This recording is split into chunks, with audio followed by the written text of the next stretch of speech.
জীবনের প্রথম 250 টাকা লিটার রকটেন। এই 250 টাকা লিটার নতুন কাপড় রাইডার। আর একটা যোগ হইলো আমাদের সাথে মানিক আর কাজল। কালকে দুইটায় হ্যাঁ দুটো দিকেই দিব। কালকে 2টায় শিডিউল। Good, very good. কালকে আবার আসবা। মানিকের শিডিউল পাইছে কালকে 2টায়। আসসালামু আলাইকুম viewers, welcome to my channel journey with Fahad. আজকে আছি হচ্ছে দোহার। এই ঈদের মজাটা নষ্ট হয়ে গেছে আসলে জ্বালানি তেলের কারণে। কারণ এবার আর কোনো মোটর ব্লগ করার সুযোগ হয় নাই, দূরে কোথাও যাওয়ার সুযোগ হয় নাই।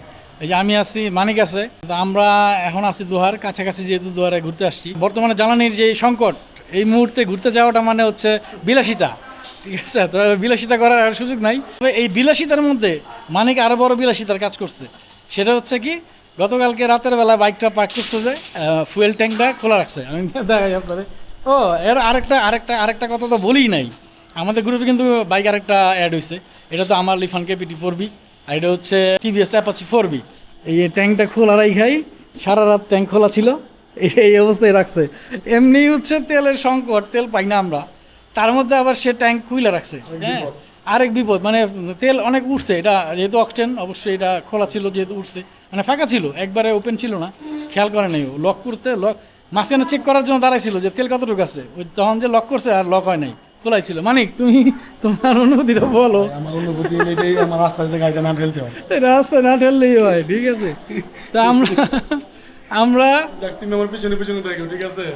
যদি ওর এই অবস্থা হয়, এখন ওরে না নিয়ে তো যাওয়ার উপায় না, ওরে নিয়েই যাওয়া লাগবে। তা আমার তেল যতটুকু আছে আলহামদুলিল্লাহ আমি বাসা বন্ধু যাইতে পারবো, আশা করা যায়। বাসায় যাওয়ার পরে বাইকটা ওয়াশ করার পরে যে গ্যারেজে রাখবো, এরপরে আমি আর বাইকের চেহারা দেখবো না, বাইকও আমার চেহারা দেখবে না, আশা করা যায়। কারণ এইভাবে ধাক্কাধাক্কি করে ঘন্টার পর ঘন্টা লাইনে দাঁড়ায় ফুয়েল নেওয়ার এই এনার্জি আমার নাই। যেহেতু আমাদের রেগুলার লাইফে বাইকটা ইউজ হয় না, আমরা জাস্ট ঘোরার জন্য বা কোথাও ট্যুরের জন্য আমরা বাইকগুলো ইউজ করি, এই জন্য আমাদের ওই হ্যাসেলটা পোহাইতে হচ্ছে না।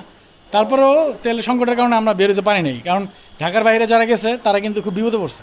সব মিলায় জিলা আমরা খুব বিপদেই আছি বলা যায়। এখন বাইকটা নিয়ে আর রাইড করবো না, মুভ করবো না, কোথাও যাচ্ছি না। ঈদে যেহেতু যাই নেই, বন্ধ প্রায় শেষ, আর একদিন আছে, তারপরে আর তো অফিস শুরু হয়ে যাবে, আবার অফিস নিয়ে ব্যস্ত থাকবো। দেখি যেতে যেতে কথা বলবো ইনশাআল্লাহ। এই যে আমাদের বড় রাইডার, আমাদের আরহাম পাপা। এই যে আরহাম, দেখছো? ও হচ্ছে কেপিটি রাইডার। সালাম দিয়ে দাও, সালাম দিয়ে দাও, সালাম দাও। হ্যাঁ, সালাম দিচ্ছে আরহাম। ও ক্যামেরার সামনে আসে না, এই জন্য লজ্জা পাচ্ছে। হ্যাঁ, এই যে বৃষ্টি নিয়ে যাচ্ছি, বৃষ্টি নিয়ে আমি আজকে রাইড করবো না, বৃষ্টি আম্মুদের সাথে যাবে। এই যে মানিক, কাজল, নতুন কাপড় রাইডার। আর একটা যোগ হইলো আমাদের সাথে মানিক আর কাজল। আমরা সিএনজির অপেক্ষায় আছি, সিএনজি পাইলে ইনশাআল্লাহ ওদের সিএনজিতে উঠায় দিয়ে আমরা বাইক দিয়ে রওনা দিয়ে দিব। এটা আমার গণ্যমান্য শাশুড়ি। হ্যাঁ, আপনার সালাম দিচ্ছে আমার শাশুড়ি। এই যে শাম্মী আর আরহাম। এই যে আজকে আমার রাইডিং পার্টনার হচ্ছে রিমন। রে নিয়ে যাবো আজকে। রোডটা মাত্র নামতেছে, আমরা বেরোচ্ছি। মানিক বেরিয়েছে, বিসমিল্লাহ। দোহারটা আমার স্পেশালি ভালো লাগে, কারণ বাইকারদের একটা মিলন মেলা। দোহার প্রচুর বাইকার থাকে। মানিককে সিগন্যাল দিলাম আগে যাওয়ার জন্য। হ্যাঁ, মানিক আর কাজল আগে চলে গেল। মানিকের সাথে তো টাইনা পারা যাবে না, ওর মতো যাবে। মানিক হচ্ছে খুব এক্সপিরিয়েন্সড রাইডার, আমি তো ঢিলা রাইডার ভাই, আমি যে আসতে দিবে। সন্ধ্যা আসতেছে, একটু পরে ভিডিও এমনি অফ করে দিব। দেখ ধোয়ারে গেন যাতে সইসাল মতো যেতে পারি। আমার যে পরিমাণ তেল আছে, এখন 3 দাগ আছে আলহামদুলিল্লাহ। এটা দিয়ে আমি বাসায় যাইতে পারবো অনায়াসে। কিন্তু সমস্যা হয়ে গেছে মানিকের, ওর তেল উড়ে গেছে রাতের বেলা অনেক। ও খুব টেনশনে রাইড করতেছে। নানান জনের নানান প্রতিক্রিয়া দেখা দিচ্ছে তেল নিয়ে, জ্বালানি নিয়ে। কেউ বলতেছে সরকার দাম বাড়ায় নাই, এই জন্য পাম্পগুলা তেল দিচ্ছে না। আবার কেউ বলতেছে একবার সরকার বলতেছে তেল পর্যাপ্ত আছে, থাকার পরও কেন পাম্পগুলা বন্ধ। দেখ, একটা রাইডার বাড়ছে, গ্রুপে একটা বাইক বাড়ছে, এটা ভালো লাগতেছে। তেলের সংকট আশা করি থাকবে না সামনে ভবিষ্যতে, হয়তো না থাকলে আমরা খুব সুন্দরভাবে ট্যুর দিব। আল্লাহর মধ্যে প্রত্যেকের বাইক আছে। মানিক বাকি ছিল, লাস্ট মানিক কিনে নিল। ওর জিক্সার SF কেনার ইচ্ছা ছিল, বাট হয়ে উঠতেছিল না। পরে টিভিএস অ্যাপাচি 4Bটা নিয়ে নিছে।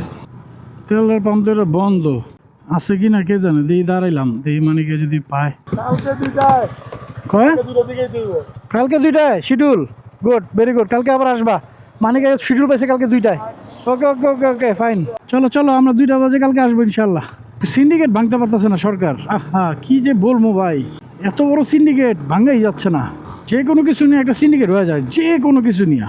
বাংলাদেশে যেদিন লাশের বন্যা বসে যাবে না, ওই আপনার কাফনের কাপড়ের সিন্ডিকেট শুরু হয়ে যাবো আবার তখন। সিন্ডিকেট যে কবে বাংলাদেশ থেকে উঠবে আল্লাহ ভালো জানে। যেখানে সরকার ঘোষণা করে দিচ্ছে তেলের কোনো সংকট নাই, সরকার কি কথা বলবে, ফালতু কথা বলবে না, যায় না। সরকার একটা কথা বললে খুব বুঝে শুনে বলে, এগুলো বলার পরেও যেহেতু সিন্ডিকেট ভাঙতে পারতেছে না, আল্লাহ জানে কি আছে ভবিষ্যতে। যাইতে যেতে আমাদের সন্দেহ হয়ে যাবে অবশ্য। আজানের বেশিক্ষণ নাই, মাগরিবের আজানের। আমরা আসরের পরে বেরিয়েছি। মানিক খুব চিন্তিত, টাকা পর্যন্ত পৌঁছাতে পারলে হয়েছে ভাই, বাবাতে ব্রিজটা পার করতে পারলে রিল্যাক্স। আলা ঠেলা বাসা লাগলে ওরটা আমারটা একই গ্যারেজে থাকে গাড়ি, আমাদের পুরো সার্কেলের বাইক একই গ্যারেজে থাকে। রবিবারের থেকে তো ব্যাংক রেগুলার খোলা থাকবে, মাঝখানে যেহেতু 2 দিন খুলে আবার 3 দিন বন্ধ, যেহেতু রবিবারে ফুল দমে ব্যাংক চালু থাকবে, তারপরের থেকে দেখবো যে তেলের কোনো কাহিনী আছে কি না। ওনারা যে বললো অ্যাসোসিয়েশন যে আপনার পে অর্ডারের কারণে ডিপো থেকে তেল দিচ্ছে না, তো এবার তো পে অর্ডার অ্যাভেলেবেল হয়ে যাবে, তারপরে দেখা যাক কটা দিন ওয়েট করি, সমস্যা কি। বাইক না চালালে তার মরে যাবো না, কিন্তু সমস্যা গেছে যাদের লাগবেই, যারা বাইক ছাড়া অচল, অফিসে যাতায়াত, বিভিন্ন ব্যবসার কাজে বাইক ইউজ করে, বাইক ব্যবহার করে, তাদের জন্য খারাপ লাগতেছে, কারণ তাদের তো না হইলেই না। এখন কিন্তু আর কেউ জিজ্ঞেস করে না কোন পাম্পের তেল ভালো। এখন প্রশ্ন আসে কোন পাম্পে পেট্রোল দেয়, অকটেন না হইলেও চলবে, পেট্রোল দিয়েও চালায় নিব, এমন একটা পরিস্থিতি এসে দাঁড়াইছে। মানে কি বলবো ভাই, খুবই বাজে অবস্থা। গতকালকে এই পাম্পে অনেক লাইন ছিল, আজকে কি অবস্থা কে জানে, বন্ধ বন্ধ বন্ধ বন্ধ বন্ধ। এই পাম্পে গতকালকে যাওয়ার সময় দেখাইলাম না, বিশাল লম্বা লাইন ছিল। দুয়ারের রাস্তাটা কিন্তু অনেক সুন্দর। আমরা অনেক মোটর ব্লক মিস করছি এবার, অনেকেরই দেখছি ঘুরতে যায় নাই তেল সংকটের কারণে। অনেকে সারা ঈদের মজাটা নষ্ট হয়েছে তেল নিতে গিয়া, ভাবছে যে ঈদের দিন তেল নিব বা ঈদের আগের দিন একটু তেল নিয়ে ঘুরবো, তখন ভিড় কম থাকবে। হ্যাঁ, আমার মতো যারা চিন্তা করছে যে ঢাকার বাইরে যারা চলে যাবে, ওরা যখন চলে যাবে তো তখন তো মোটামুটি ফাঁকা থাকবে, তখন তেল নেওয়া যাবে।